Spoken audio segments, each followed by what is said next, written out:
My name is Father Edward. I am coming from Dream India Network in Bangalore. And I was working about 10 years in the government as a Child Welfare Commission and also ICPS. 10 years I was in the department. Then only I just looked at the children and the people around. We set this platform as Dream India Network. It's a platform. And I belong to Don Bosco.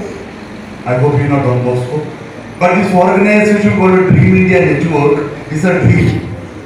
It's a dream for the poorest to the poor. Now I have come here.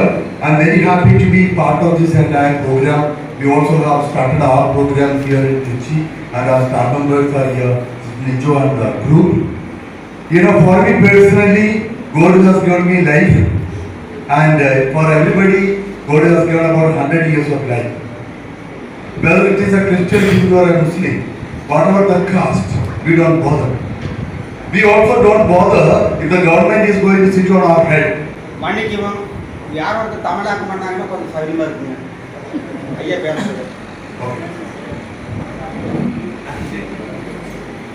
Answer something. Okay.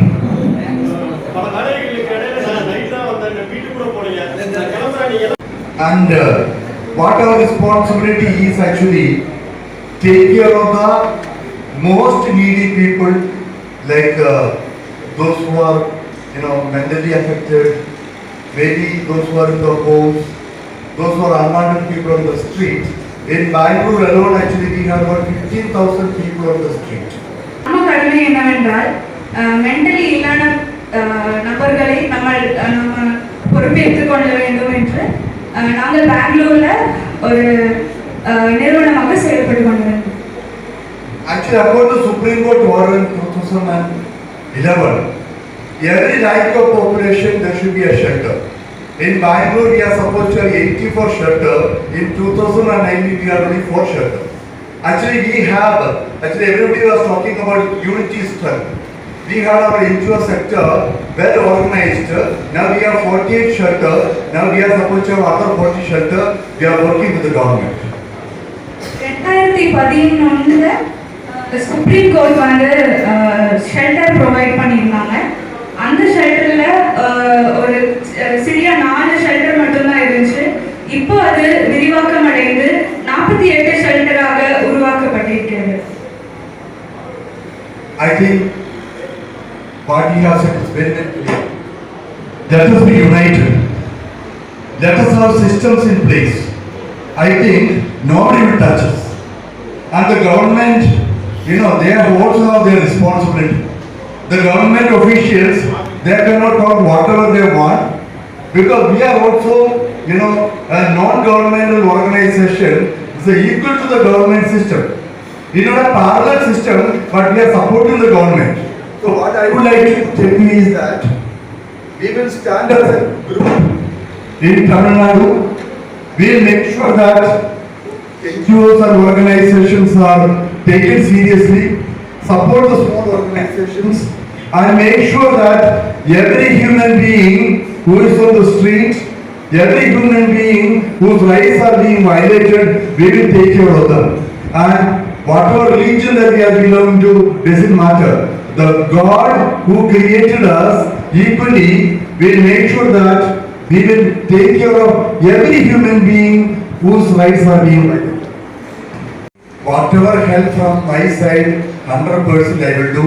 I have only 2 intentions: take care of the poorest of the poor and develop NGO sector. NGO sector is the only possibility today in India. Even there are people today eating on rats. It is shame for our country. Our children and our elders eating on rats. Is it our country? So I think the NGO sector has to have its own ability to stand alone as a group. Together we stand and we will win and make sure that another system for the poorest to the poor is created. Once again, thank you, Mr. Jubin and the organizers, and I will be with you whatever the support that you need here. I will. அனுபவபூர்வமா நம்ம உணர்ந்துருக்கோம். அந்த வகையில பொதுவாகவே சமூக சேவை என்பது தாய்குணமும் வேணும், போர்க்குணமும் வேணும். அந்த போர்க்குணம் இல்லாததுனால தான் பல இடங்கள்ல பல பேர் வந்து இன்னைக்கு பாதிக்கப்பட்டிருக்கிறாங்க. அப்படிப்பட்ட தாயுள்ளம் போர்க்குணமும் உங்களுக்கு வர வேண்டும் என்று கூறிக்கொண்டு மிகச்சிறப்பான சுயநலமற்ற இன்று சமூக சேவையில வந்து சுயநலம் கலந்துவிட்டது. சார் சொன்னாங்க நிறைய அமைப்புகள் வந்துருச்சு. அது குறிப்பா சொல்லணும்னா NSPOன்னு ஒரு கூட்டமைப்பு இருக்கு. இந்த ஜெயபிரகாஷ் நடத்திட்டு இருக்காரு. அதே மாதிரி JP நடத்திட்டு இருக்காரு. அதே மாதிரி நல்லூர் வட்டம் பாலு நடத்திட்டு இருக்காங்க. இவங்க எல்லாருமே நமக்கு தெரியும், என்னையும் அவங்களுக்கு தெரியும். அவங்க எல்லாமே தனி நபர் விளம்பரம். நான் என்னைக்குமே தனிநபர் விளம்பரத்துக்குள்ள போறதே கிடையாதுங்க. நம்ம இது வந்து சுயநலமற்ற சமூக சேவை. இது அவங்க செஞ்சாலும் சமூக சேவை தான், இவங்க செஞ்சாலும் சமூக சேவை தான். இது வந்து ஒரு தொழில் ரீதியான போட்டி கிடையாது. யார் செஞ்சாலும் மக்களுக்கான சேவைகள் போய் சேருகிறதா என்ற அடிப்படையில் தான் நம்ம செஞ்சுட்டு இருக்கோம். கிட்டத்தட்ட நூற்றுக்கணக்கான கூட்டங்கள் மாவட்ட வாரியாக நடத்தி கொண்டு பல்வேறு தொண்டு நிறுவனங்களை ஒருங்கிணைத்து நடத்தி கொண்டிருந்தாலும் ஒவ்வொரு தொண்டு நிறுவனமும் முன்னுக்கு வராததுக்கு காரணமே அவர்களின் தனிப்பட்ட சுயநலத்தின் காரணம் தான். இந்த இடத்துல வந்து அதை நான் பார்க்கல. இது வந்து பொதுவான நோக்கத்தோட ஒன்றிணைந்த மாதிரி தான் நான் பார்க்கிறேன். பல கூட்டங்கள் நாங்க வந்து நடத்தியிருந்தாலும் செக்ரட்டரி சாரும் டாக்டர் ராதாகிருஷ்ணன் சாரும் நடத்தியிருந்தாலுமே ஒவ்வொரு கூட்டத்திலையும் ஏதோ ஒரு சுயநலத்தோட எனக்கு என்ன ஃபண்டு கிடைக்கும், இல்ல நான் ஃபண்டு வேணுங்கிறதுக்காக CSRக்கு அவங்க ஏஜென்ட்டுக்கு பணம் கட்டி ஏமாந்துட்டேன், இதை எப்படி நிவர்த்தி செய்யறதுன்னு ஏதோ ஒரு சுயநலம் இருக்கும். ஆனா இந்த ஒரு கூட்டத்துல தான் வந்து நான் சுயநலமற்ற ஒரு சமூக சேவை சிந்தனை கொண்ட ஒரு நிர்வாகிகளை நான் பார்க்கிறேன். அந்த வகையில வந்து இந்த கூட்டத்திற்கு அழைத்து என்னை பேச வைத்தமைக்கு மிக்க நன்றியை தெரிவித்துக் கொள்கிறேன் நிர்வாகிகளுக்கு. நான் ரெண்டே விஷயம் சொல்றேங்க. ஒரு தொண்டு நிறுவனம் நடத்துறதுனா நமக்கு சேஃப்டி அண்ட் செக்யூரிட்டி வேணும், ரெண்டாவது பினான்சியல் வேணும். சேஃப்டி அண்ட் செக்யூரிட்டி தனிநபரால போராட முடியாது. ஒரு கூட்டமைப்பு ஒரு சங்கம்னால தான் போராட முடியும். இந்த கூட்டமைப்பு சங்கம் நம்ம ஆரம்பிக்கிறது ரொம்ப காலதாமதமாக ஆகிவிட்டாலும் இந்த சூழ்நிலையில் ஆரம்பிக்கிறதுக்கு நான் நன்றி தெரிவிச்சுக்கிறேன். ஆனா இது தொடர்ந்து பயணிக்குமா அப்படிங்கிறது உங்க கையில தான் இருக்கு. சுயநலம் தொடர்ந்து பயணிக்கும். எனக்கு தலைவர் பதவி வேணும், தலைவர் மட்டும்தான் அதை செய்யறாங்க, எனக்கு செயலாளர் பதவி வேணும். இந்த போட்டிகளோ இல்ல வந்து நிதி பட்டியலோ எங்கேயாச்சும் வந்துச்சுன்னா நிச்சயமா லாங் டேர்ம் இதை கொண்டுட்டு போக முடியாது. ஒரு வழக்கறிஞராகவும் சரி, ஒரு சமூக ஆர்வலராகவும் சரி, இதை நான் மிக ஆழமாக நான் பதிவு செய்யறேன். உங்களுக்கு சுயநலம் இருந்துச்சுன்னா இந்த அமைப்பு இந்த தேதியில் ஆரம்பிக்கிறது நீண்ட நாட்கள் கொண்டு செல்ல முடியாது. அப்படி நீண்ட நாட்கள் நீங்கள் கொண்டு சென்றீர்கள் என்றால் ஒவ்வொரு காப்பகங்களும் வெற்றி பெறும். ஒவ்வொரு காப்பகத்தின் மூலமாக பல ஆயிரக்கணக்கான மக்களுக்கு இது பலன் கிடைக்கும். சோ அந்த வகையில வந்து எந்த இடத்துலயும் விட்டு கொடுக்கும் எண்ணம் வேண்டும். இது வந்து நம்ம வந்து போட்டிக்காக நடத்தக்கூடிய காப்பகங்கள் கிடையாது. நம்ம காப்பகத்துக்கு ஒருத்தர் வராங்கன்னா அது அந்த வரக்கூடிய நபர், பாதிக்கப்பட்ட நபர் இன்னொரு காப்பகத்துல சேர்ந்துட்டாங்கன்னா அது ரொம்ப சந்தோஷம். நம்ம செய்யக்கூடிய சேவையை இன்னொருத்தர் செய்கிறார் அப்படின்னா அதை முதல்ல பெருமைப்படக்கூடிய ஆள் நம்மளா தான் இருக்கணும். நம்மளும் ஓடி போய் அவங்களுக்கு உதவி செய்யணும். அதே சமயத்துல பினான்சியல் ஓரியன்டா நீங்க வந்து ரொம்ப ஸ்டடி பண்ணி, ஏன்னா நீங்க எல்லாம் பல பேர் ரொம்ப அனுபவம் வாய்ந்தவர்கள். உங்க அளவுக்கு எனக்கு அனுபவம் இல்லைனாலும் சில கருத்துக்களை நான் பகிர்ந்துக்கிறேன். இன்றும் நேற்று கூட நான் வந்து ஒரு 2000 ரூபாய் கட்டிட்டு ஒரு CSR ஃபண்ட்ரைசிங் ப்ரோக்ராம் அட்டெண்ட் பண்ணேன். அத்தனையும் போர்ஜரி, அத்தனையும் ஏமாத்துறதுக்காகவே நடத்துறாங்க. நான் ஏன் கட்டினா எனக்கு தெரியும் அவன் ஏமாத்துறான்னு தெரியும், எப்படி ஏமாத்துறான்னு கண்டுபிடிக்கிறதுக்காக நான் போயிருந்தேன். ஸோ இந்த மாதிரி பல ஏமாற்றுக்காரர்கள் நம்ம தேடி வந்து கொண்டிருக்காங்க. நான் ஃபண்ட்ரைசிங் பணம் கட்டுறேன், ஒரு 100 ரூபாய் கூட என் அமைப்புல சேர்த்துக்கு, ஒரு 1000 ரூபாய் கூட நான் வந்து உங்களுக்கு ப்ராஜெக்ட் போட்டு தரேன். ஸோ இந்த மாதிரி விஷயங்கள்ல நீங்க வந்து ஏமாத்துறாதீங்க.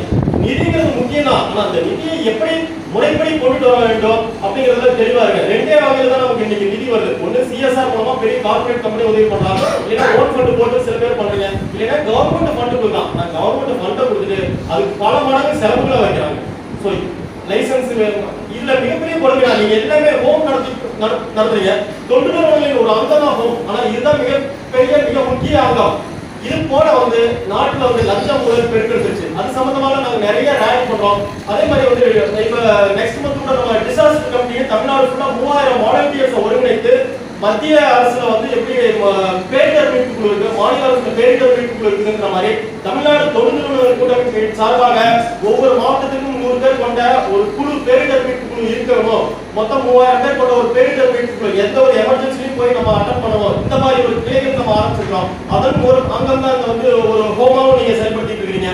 உங்க ஹோமுக்கு எந்த நேரத்தில் எந்த உதவிகள் தேவைப்பட்டாலும் தமிழகம் முழுவதும் வந்து நானும் செயலாளர் அவர்களும் நம்ம கூட்டமைப்பின் அங்கத்தினர்களும் எல்லாரும் உதவி செய்யறதுக்கு கடமைப்பட்டுள்ளோம். நீங்க பல விஷயங்களை வந்து நீங்க முடிவெடுத்துட்டீங்க. நான் கண்டிப்பா தெளிவா போகல. நான் சொல்லிக்கக்கூடிய விஷயங்கள் இது நீண்ட காலம் இருக்க வேண்டும், நீண்ட காலம் உங்களோட ஒற்றுமையாக இருக்க வேண்டும்.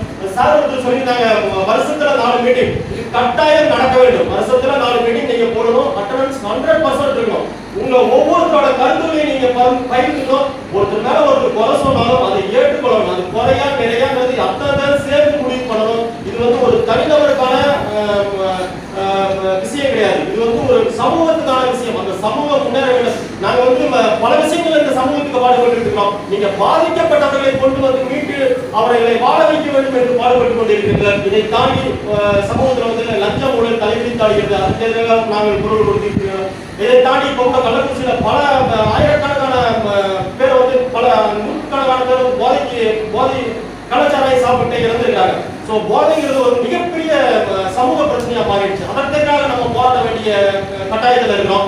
இதெல்லாம் வந்து கருத்தில் கொண்டு எங்களோட பயணத்தில் நாங்கள் போகிறோம். உங்களுக்கு என்ன தேவையோ அதை நாங்கள் கட்டாயம் உதவுவதற்கு தயாராக இருக்கிறோம். சட்ட ரீதியாகவும் சரி, சட்ட பிரச்சனைகள் நிறைய இருக்குது. ஒரு லைசன்ஸ் வாங்குது.